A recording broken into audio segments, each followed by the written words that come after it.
Hello दोस्तों, good morning. मेरा नाम है सुमित राठी और आप सभी मेरे साथ हैं इंडिया के नंबर वन स्टडी चैनल जिसका नाम है wifi study UPSC.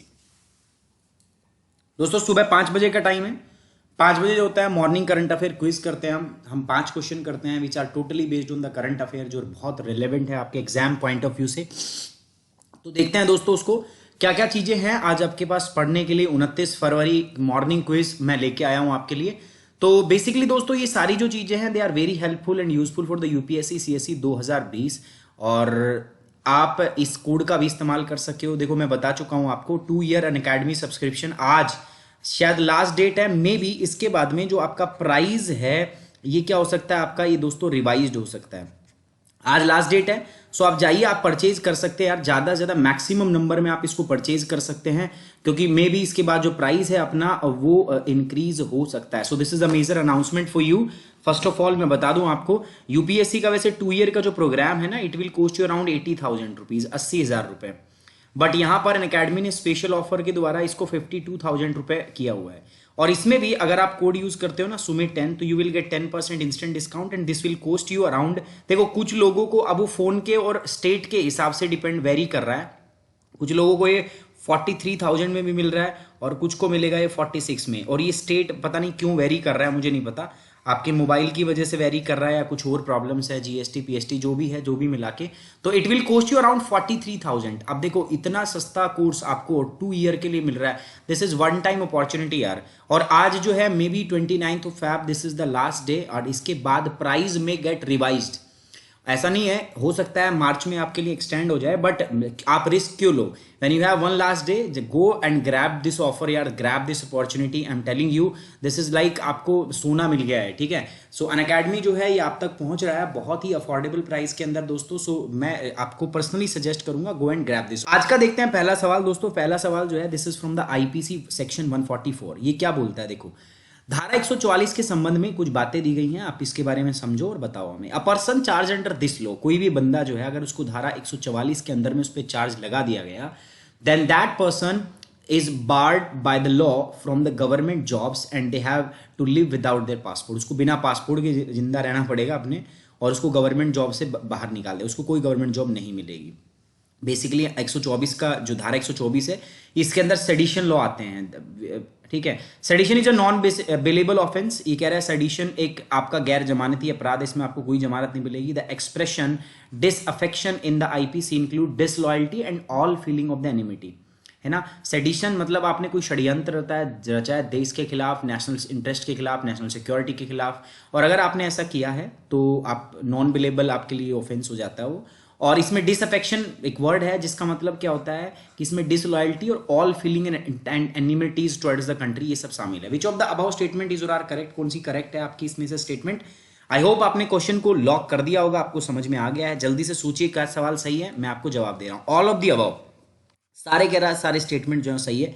That's why D is the right answer. देखो सेक्शन 144 अभी लेटेस्ट कहां पर लगाया गया था, देखो वैसे तो दिल्ली में भी लगा है, बट कर्नाटक के अंदर बेंगलुरु के अंदर आई थिंक ये न्यूज में था, है। तो मैं बताऊं ये वैसे ब्रिटिश लेगेसी थी, लेकिन इसको लगाया गया था बेंगलुरु के अंदर। बेंगलुरु पुलिस ने कुछ स्टूडेंट एक्टिविस्ट को इसके अंडर में अरेस्ट किया था। मैं बताता हूं पूरी बात। तो दिस सेडिशन लॉ जो है under the 144A is a legacy of the British Raj की लेगेसी थी, which used it is to stifle dissent and the national movements for the freedom. देखो उस टाइम पे जो आजादी की लड़ाई लोग लड़ रहे थे ना, उनको दबाने के लिए, उनको सप्रेस करने के लिए काम जो था वो बेसिकली किया गया था, है ना। चार्ज विद सेडिशन ये रहा। रिसेंटली अभी बेंगलोर जो पुलिस है उन्होंने अरेस्ट किया एक स्टूडेंट एक्टिविस्ट को on the charge of sedition for allegedly raising the Pakistan Zindabad slogan at a protest against the Citizenship Amendment Act। उन्होंने पाकिस्तान जिंदाबाद के नारे लगा दिए सीए के जो प्रोटेस्ट थी उसमें, तो उनके खिलाफ ये लगा है sedition law. A person who is charge with this law is barred from the government job. भाई गवर्नमेंट जॉब से वो हाथ धो देगा, जिस बंदे को इस लॉ के द्वारा चार्ज कर दिया गया वो गया जॉब उसकी, है ना। तो ये बात है। दे हैव टू लिव बिना पासपोर्ट के उसको रहना पड़ेगा, और जब भी कोर्ट बुलाएगा उनको प्रेजेंट होना पड़ेगा। In the recent constitution consultation paper on the sedition the law commission has suggested invoking 144A to only criminalize act committed with the intent to disrupt the public order or to overthrow the government with the violence and illegal means। अगला जो सवाल है दोस्तों ये आपका CPLP से है। ये सीपीएलपी क्या है मैं बता देता हूं। कंसिडर द फॉलोइंग स्टेटमेंट, इन पर विचार करो। क्या है? India is an associate member of the community of the Portuguese language countries. Bharat पुर्तगाली भाषा देशों के समुदाय का एक सहयोगी सदस्य है, पहली बात। दूसरा, Portugal is the member of the International Solar Alliance, नहीं है। Portugal is a part of the Iberian peninsula, बात बिल्कुल सही है। ठीक है, थर्ड स्टेटमेंट हमारी सही है। इसलिए जो सवाल जो है आपका वो क्या है? आपका बी। ना तो ये इंडिया भी इसका कोई मेंबर नहीं है। ठीक है, India Portuguese community language countries का क्यों मेंबर होगा, है ना? तो दोनों स्टेटमेंट गलत है आपकी, and the third statement is correct. So तीसरा सही है, it is a part of Iberian peninsula. Iberian peninsula कहाँ अभी मैं बता देता हूँ। ठीक है, सो द पुर्तगीज प्रेसिडेंट आपका जो थे मार्सेलो रेबेलो डिसोआस, कितना बड़ा नाम है यार। इन्होंने अभी इंडिया में विजिट किया था 13 से 16 फरवरी 2020 को भारत का दौरा किया था। ये कम्युनिटी दी पुर्तगीज लैंग्वेज कंट्रीज के बारे में कौन कौन इसके अंदर हैं एक बार पढ़ लेना, देख लेना इसको। तो 14 एग्रीमेंट साइन हुए थे भारत के और पुर्तगीज के बीच में। वो एग्रीमेंट इन सब्जेक्ट्स पे, इन टॉपिक्स पे साइन हुए थे। अब ये आपको याद नहीं करना, ठीक है, ये आपको कतई याद नहीं करना। One of the agreement include cooperation in setting up of the National Maritime Museum Heritage Complex in Lothal, Gujarat. ये याद कर सकते हो आप कि एक गुजरात के अंदर राष्ट्रीय समुद्री संग्रहालय विरासत परिसर स्थापना के लिए एक जो सहयोग है आपका, एक एग्रीमेंट जो है वो साइन हुआ है। आइबेरियन पेनिनसुला, ये ज्योग्राफिकल पॉइंट ऑफ व्यू से इंपॉर्टेंट है। पेनिनसुला क्या होता है? Part of land which is surrounded by the water from three sides. ठीक है, if this is the part of land so it is surrounded by water from three side, one side, two side, three side, then it is known as the peninsula. तो Iberian Peninsula is a peninsula in the southwestern Europe occupied by the Spain and Portugal। ये Spain और पुर्तगाल के द्वारा occupy किया गया। अभी मैं दिखा देता हूं। सो दिस इज आइबेरियन पेनिनसुला। इधर फ्रांस है, देखो ये आप भी देखोगे ना तो दिस इज पेनिनसुला। तो आप देख सकते हो, you can see one side water, two side water, three side. इधर मेडिटेरेनियन सी, इधर अटलांटिक ओशियन, और इधर भी सेम अटलांटिक आप इधर देख सकते हो। तो दिस इज अटलांटिक ओशियन। ठीक है, ये पूरा अटलांटिक है, ये मेडिटेरेनियन है, and this side Bay of Biscay. Okay, so तीन साइड से ये किससे गिरा? पानी। So this part is known as the, एक साइड इसके क्या भूमि है, इसलिए इसको हम क्या बोलेंगे? आपका पेनिनसुला, है ना। आप देखोगे तो यहाँ पर ये आपका दो कंट्री है, ये पुर्तगाल है यहाँ पर, और ये क्या है आपका स्पेन, उसकी राजधानी मैड्रिड। तो ये आपसे पूछा जाता है। This is known as state of Gibraltar. इसके नीचे अफ्रीका आता है, तो पूछा भी जाता है कि बताइए जो अफ्रीका है और उसको यूरोप से कौन जोड़ता है? तो कौन जोड़ता है दोस्तों? स्ट्रेट ऑफ जिब्राल्टर जो है ये अफ्रीका को किससे जोड़ती है? आपका इससे जोड़ती है। Got it? चलिए आगे बढ़ते हैं। तो ये आइबेरियन पेनिनसुला के बारे में है, ज्योग्राफिकल पॉइंट ऑफ व्यू से है। तो India is not the member. मैं बताया ना, इंडिया मेंबर नहीं है भैया। पुर्तगाली लैंग्वेज काम क्या, कहां से क्या करेंगे सदस्य बन के, है ना। Portugal is not a member of the International Solar Alliance, इसका भी हिस्सा नहीं है। अगला सवाल है दोस्तों गालीपोली। ये टर्की ना यार बड़ा पंगा कर रहा है।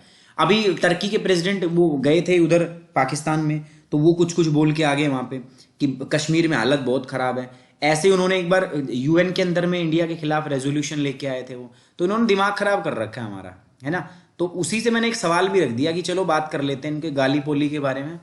सो consider the following statement regarding the battle of Gallipoli. इसके बारे में बात करनी है हमें। Gallipoli region shares border with the आपका डार्डेनलस स्ट्रेट। गैलीपोली क्षेत्र जो है वो डार्डेनलस जल मध्य डमरू। स्ट्रेट का मतलब क्या होता है? देखो, इधर भी आपका भूमि हो और इधर भी भूमि और बीच में नैरो वाटर जोन हो, that zone is known as the strait. जैसे आप यहां देख सकते हो इन दिस केस।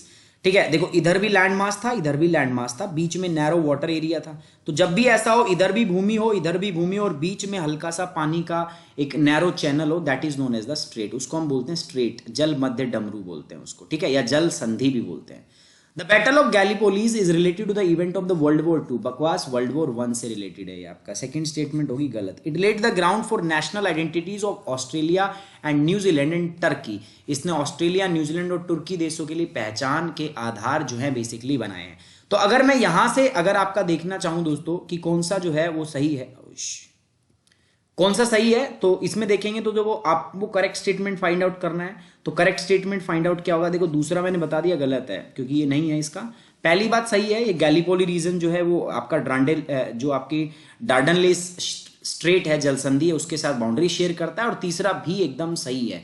ये जो बैटल था ये आपका बेसिकली आइडेंटिटी सेट करता है ऑस्ट्रेलिया, न्यूजीलैंड और टर्की की, है ना। तो 1 और 3 सही है, दैट्स वाई थर्ड आपसे करेक्ट पूछा है। So C is the right option, 1 and 3। Earlier in the September 2019, Turkey has raised the Kashmir issue in the United Nations General Assemblies. मैंने बताया था इसमें मुद्दा उठाया था.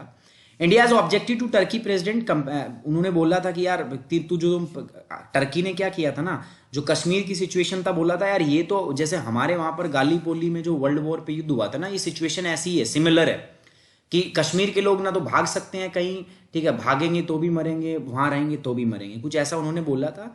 तो अभी गालीपोली की बात हुई है, तो क्या हुआ था गालीपोली की मैं बता देता हूँ. देखो, ऑस्ट्रेलिया और न्यूजीलैंड की जो आर्मी कॉप्स थी ना, उन्होंने यहाँ पर इस एरिया में यहाँ पर इस बीच पर उन्होंने लैंड किया था. और जैसे इस बीच पे लैंड किया तो यहाँ पे कुछ ये टराइन है, हिली एरिया है, तो यहाँ पर टर्की की जो सेना है वो छुपी हुई थी. तो इन्होंने उन पे अटैक कर दिया. उनके पास ना भागने के लिए कहीं था, ना शिप थी उनके पास, तो या तो उनको मार दिया गया या वो डूब गए पानी के अंदर. दो ही काम हुए. ये बैकग्राउंड था. दो कैंपेन चलाए थे. एक तो 25 अप्रैल 2019 को, एक तो ब्रिटिश मेन फोर्स था, लेफ्टिनेंट. देखो, वर्ल्ड वॉर के दौरान पूरा दुनिया दो भागों में बटा हुआ था, ठीक है. तो ब्रिटिश जो थे ये किसके खिलाफ लड़ रहे थे, आपका जो अलाइड पावर थी यानी कि जर्मनी, ठीक है. तो ये आपस में था. तो जो ब्रिटिश आर्मी थी, तो वो ये टर्की जो था ना, ये भी इसी के साइड में था, ठीक है. तो अब इनका वॉर, तो ब्रिटिश आर्मी से दो आपके वो भेजे गए थे. पहला लेफ्टिनेंट जनरल हंटर वेस्टन के रूप में इसमें, और दूसरा क्या था, न्यूजीलैंड आर्मी कॉप्स, ये जनरल विलियम बर्डवुड के, है ना. ये पिक्चर उसी टाइम की है. तो the battle of Gallipolis at Dardanelles campaign was an unsuccessful attempt by the allied power to control the sea route from Europe to Russia during the World War I. वो चाहते थे कि ये जो रूट है इसको हम कब्जा कर ले वर्ल्ड वॉर के वन के दौरान, तो इसीलिए ये बेसिकली गालीपोली का जो आपका बैटल था ये लड़ा गया था. The event is today one of the central pillar. जो ये युद्ध है ना, इसने टर्की की, न्यूजीलैंड की और ऑस्ट्रेलिया की आधुनिक आइडेंटिटी और कॉन्शियसनेस को अराइज किया है इसने. तो ये उनके मॉडर्न सिविलाइजेशन का फाउंडेशन है. चलो, अगला सवाल है इंडिया के आदित्य L1 मिशन के दौरान. देखो, ये इंडिया का जो आदित्य L1 मिशन है ना, ये भारत का तीसरा एक्स्ट्रा प्लेनेटरी मिशन है. एक बार हम जा चुके हैं, मार्स पे पहुंच चुके हैं, हम पहुंच चुके हैं मून पे, चंद्रयान लेके गए. तो अब ये जो है, ये किसका आदित्य L1 जो है, ये मार्स, ये सोलर मिशन है हमारा, है ना. तो करते हैं इसके बारे में कुछ बातें. The mission will be first ever spacecraft to be placed in Lagrange point 1. ये लैग्रेंज पॉइंट 1 में रखा जाने वाला पहला अंतरिक्ष यान नहीं, ऐसा कुछ नहीं है. The spacecraft will observe the sun's atmosphere including the solar wind and the flares. बिल्कुल सही बात है. Benefit of orbiting in the Lagrange point, ये भी बात जो है वो ऑलमोस्ट क्या है, सही. तो तीन स्टेटमेंट में से पहला स्टेटमेंट गलत है, बाकी ये भी सही है और ये भी सही है. सो इसलिए C is the right option, only 2 and 3, ठीक है. So Aditya L1 is India's first solar mission, पहला है. But the Aditya L1 will be ISRO second space based astronomy mission after Astrosat. एक बार हम भेज चुके हैं, which is launched in 2015. Astrosat हम 2015 में भेज चुके हैं. ये इसकी कुछ डिटेल है आदित्य L1 की. ये अपने वैसे बहुत ज्यादा काम की तो नहीं है, स्पेसिफिक है. India space organization is preparing for its first scientific expedition to study sun. हम पहली साइंटिफिक स्टडी करना चाहते हैं सन की, इसलिए हम आदित्य L1 भेज रहे हैं.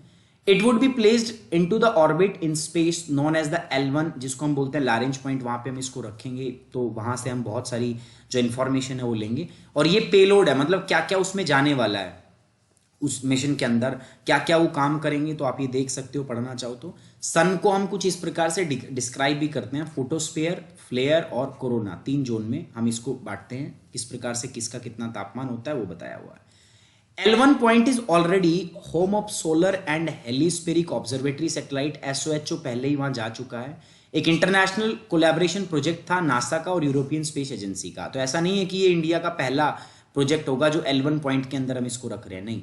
Aditya L1 will study the sun corona, sun photosphere, chromosphere, solar emission, solar wind, places, ठीक है, सब कुछ वो स्टडी करने वाला है, ठीक है. चलिए अगली बात करते हैं दोस्तों, जमुना. अभी INS जमुना न्यूज में था रिसेंटली. क्यों था न्यूज में, मैं बता देता हूं. ये है क्या INS जमुना, तो एक हाइड्रोग्राफिक सर्वे शिप है जो इंडिया ने प्लेस किया अपना, ठीक है.